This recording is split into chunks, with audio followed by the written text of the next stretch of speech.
Hey everyone, welcome back to Taoist Magick. Lord Josh here. I want to draw your attention to my Taoist playlist, which consists of many detailed and thought-provoking videos on Chinese and Taoist occultism. I've covered necromancy, divination, healing, weather magic, invisibility, walking through walls, telekinesis, levitation, the hidden power of color, lots of videos on feng shui, wealth magic, Chinese ghosts and entities, astral projection. Ooh, there's really too many to mention at this point, but there is one subject that I've never really touched upon, which I should have done a long time ago, and that is teleportation. I have a personal obsession and strong interest in the idea of teleportation, whether it's scientific or magical, whether it's a bunch of scientists working in a lab with teleporting particles, or if it's a magician in a temple using ceremonial magic to teleport. It makes no difference to me. I just find the whole concept fascinating and inspiring. And yes, I firmly believe that it does exist, and it is possible, but only under the right circumstances. Teleportation is defined as transferring energy, objects, or people from one point to another without traversing the physical space between them. It is usually instantaneous, where the subject's atoms, molecules, and physicality breaks down and disintegrates, then reintegrates at a different point in space. In Taoist magic, this is known as the art of dematerializing and rematerializing at will. This is by far the most difficult spell that I've ever discussed so far on this channel. I do not know a single person alive today who has succeeded with it. Such a skill would take a lifetime to understand and master, and most people who do have knowledge are not talking. The reason why many highly skilled adepts don't share their knowledge with outsiders is not just because they don't want to share their secrets. It's mainly down to one golden rule. Many who brag or boast about their magical skills often end up suffering disastrous consequences. The famous Taoist Master Zhe Hong wrote about this, saying, "There are 5 types of strange magical skills, including invisibility. A man was seen when sitting there, but vanished as he stood up. But if he shows off his ability to do so in this mortal world, it might cause some unfavorable consequences. Since the skills cannot benefit his health, he should not conduct them casually, except in order to avoid disaster in critical situations or during the chaos of war." So the same can be applied to teleportation. It shouldn't be something to show off. As quantum teleportation progresses in the world of quantum physics, many are unaware that the very same effect has been achieved thousands of years ago in ancient China, or at least many Taoist hermits, monks, masters, and sorcerers have made historic claims that they have achieved this. Perhaps the best example would be the legendary Zhuo Se, Master Blackhorn, who is a personal favorite of mine, and I talk about him quite a bit on this channel. It was said that Master Blackhorn was a seasoned sorcerer who could perform many fantastical skills, such as teleporting to far distant places in order to bring back exotic herbs and spices, which he would use for cooking. Many Taoist adepts would attempt to teleport by physically changing the matter that is their bodies. They would transform their organs into rays of light, their bones into vibrations, and their blood into energy, which, by the way, that's what the human body is. At its purest form, it is energy. Your protons, neurons, electrons, everything that creates your physical form is destroyed, then recreated. They would then select a location in which to visit and transport their now ethereal bodies, or as I like to say, essences, through space to reanimate them in their desired destination. The human body would effectively become nothing more than particles of information, genetic and molecular sequences which would travel through the void at lightning speeds. According to ancient Taoist teachings, there are two main forms of teleportation. Many believe teleportation is made possible through the assistance of spirits and celestial deities, who may help the magician accomplish their magic.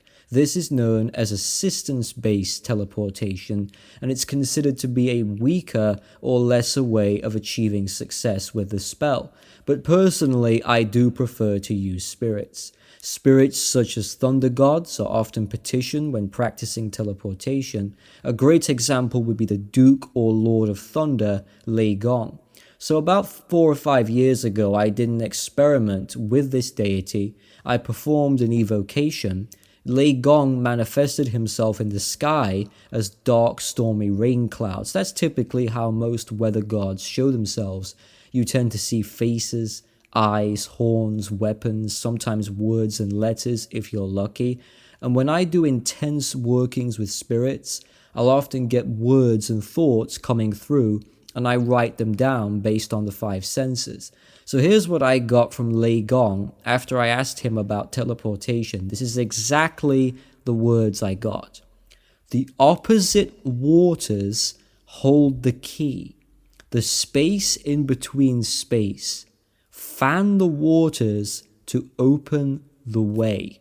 Now, at that time, I had no idea what any of this meant. It sounds like gibberish, or at the very least cryptic. And those cryptic words later on ended up inspiring me to create a spell of my very own, which I'll share with you in a moment. But back to traditional Taoism for a second. There is the second option, which is considered to be superior. It's known as true teleportation. It does not involve spirits, only the magician's own energy, and it's cultivated over an entire lifetime of disciplined practice. Some think that visualization and meditation alone can produce wondrous results. In many cases they do, absolutely. But here is my method, and this is what I've discovered. The true secret to magical teleportation is the sequence of entirely unique DNA that each person possesses. DNA is a carrier of information that holds instructions. It's your signature, known as the double helix. This winding, twisted shape forms an abstract ladder, which in magical context is symbolic of ascension and creation. There is something known as DNA teleportation, and the theory is that DNA produces electromagnetic signals, EMS, which is measurable when highly diluted in water. The signals can then be recorded, transmitted electronically, and then re-emitted on another water sample. It's similar but not exactly the same as the idea of water memory. So to teleport, one's DNA would need to be briefly but entirely destroyed and put back together again. But the risk of death and something getting lost in the translation is so high, if cells and proteins come apart and they get reinstalled incorrectly, well, that's quite terrible. I propose a spiritual experiment that I myself have created with the assistance of Lei Gong. Now, this is unorthodox and speculative, but I think you'll understand where I'm coming from at the end. So stick with me, you won't read this in a book. Within my magical practice, I believe that when you teleport any kind of organic information safely, you need to first establish a DNA and energetic link with yourself and two objects. So you are basically creating a point A to point B. Point A you disintegrate, and at point B you reintegrate. So you're creating two pods, one to send your essence and one to receive it.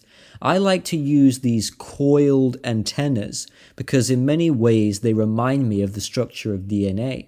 So we are applying sympathetic magic to make this work. I've done some experiments where I've put 2 bowls of consecrated water at either side, but they're blessed with 2 different energies from 2 different gods. So one was blessed by invoking the spirit of Gong Gong. Gong Gong is a Chinese water god with a very misunderstood backstory, I think. He's a dragon entity, but he has a destructive nature to him. He is a destroyer. I've personally found him to be very useful for any kind of magic that involves water. I put this bowl at point A, safely beside the antenna, and I take my hand and grab the coils of both antennas so as to leave my DNA on both of them. I also attach a piece of my own hair to each one to further establish this stronger connection. On the point B antenna, I place a bowl charged with the energies of a creation god. So I tend to use the Chinese deity Peng Yu, who is considered to be a divine creator. But I know magicians who use the Jade Emperor and the mother goddess Nuwa, and I've even heard of people using the Eight Immortals for this. So you can choose any deities, but it's essential that one has to be related to destruction and the other to creativity. So you want a nice balance of both energies. This is what I've come up with. Now you remember what Lei Gong said to me earlier during that ritual when I asked for his help. Fan the waters to open the way. So I take my feather fan, this one here, and I do exactly that. I make a waving fan gesture over the bowl for about 30 seconds, then I move on to the next one.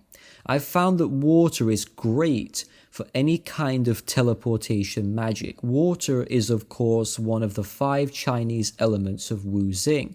It is the most yin of all the elements, and it's associated with the planet Mercury, the moon, with nighttime, the direction of north, the season of winter, with cold weather, and with the black tortoise of the north, otherwise known as the Dark Warrior.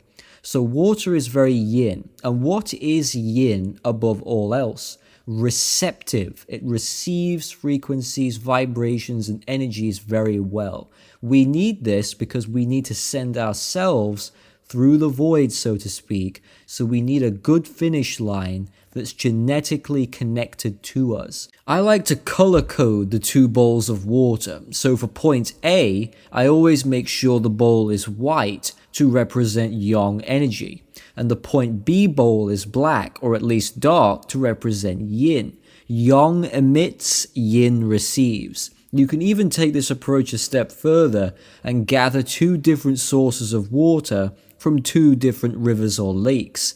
So you could collect water from a strong, rapid river and water from a calm lake in a different location. That will add another layer of power to the teleportation spell. So once the DNA connection is made, then you can begin the visualization exercises. Now, full disclosure, I've never been able to get any kind of physical teleportation to work, but I have been able to teleport hot chi and cold chi from one antenna to the other. By going into a meditation, this for me involves painting a mental picture in my mind of atoms and molecules moving and twisting and transforming. Sometimes I'll visualize numbers and bacteria changing shapes. I will infuse point A with yang qi, so I'll heat it up and make it warm.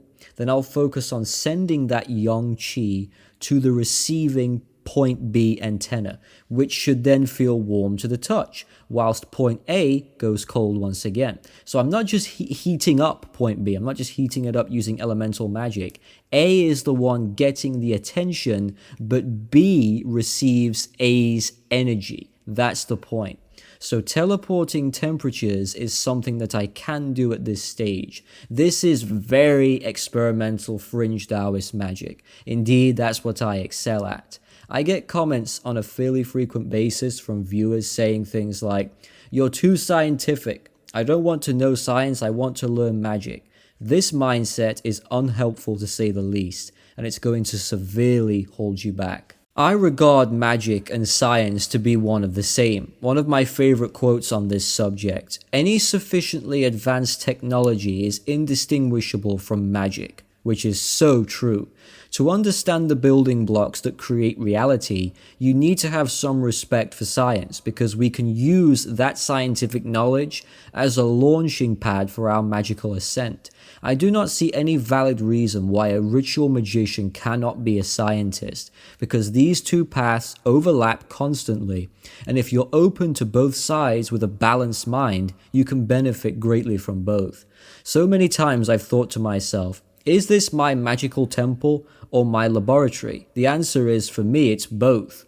One of the keys to understanding teleportation is to realize that atoms themselves have no solidity, and they are mostly empty space. Quantum physics has shown this. The reason why this is so important is because of most people's perception that everything in the world is 100% solid. You can't change it, you can't transform it, it is what it is, and you just have to accept it and live well within an existence of limitation. This doesn't have to be true unless, of course, you want it to be and you get stuck in a rut.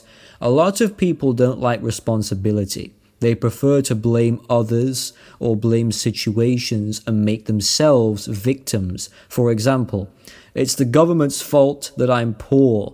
It's society's fault that I hate people. Or it's this political leader's fault that I'm stuck in this job. People tend to do this as a way of avoiding the heart of the problem. It's easier to blame the external than it is to deal with the internal. Victim mentality is the magical killer, in my opinion. When you realize you have a lot more power than you think, that's when magic really starts to work. There is another theory of magical teleportation which isn't so well known, but perhaps it is equally as difficult. It has nothing to do with being destroyed and recreated, and there's no need for genetics to be involved. I think it's much safer this way. I call it the shadow corridor approach.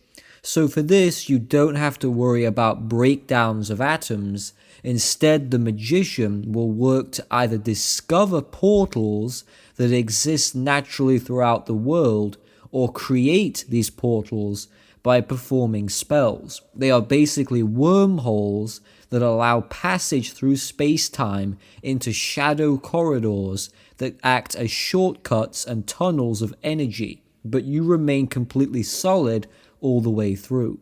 These portals are rumored to exist in places like Chichen Itza, the pyramids in Egypt, the Great Wall of China, Stonehenge, but they only open during certain auspicious times. In a lot of Taoist schools, there is the theory of magical vibration, which is centered around incantations, mantras, chants, vibrating sacred words that behave like magical passwords, and they allow the magician to tap into hidden forces. The combination of breath with sound opens up doors within nature.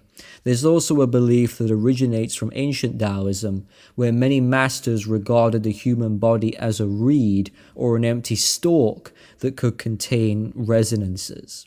So in short, I have not fully achieved this spell of teleportation, but it's an ongoing journey. I'm always improving my own practice, and hopefully one day I will have made enough improvements to get something to truly, concretely work.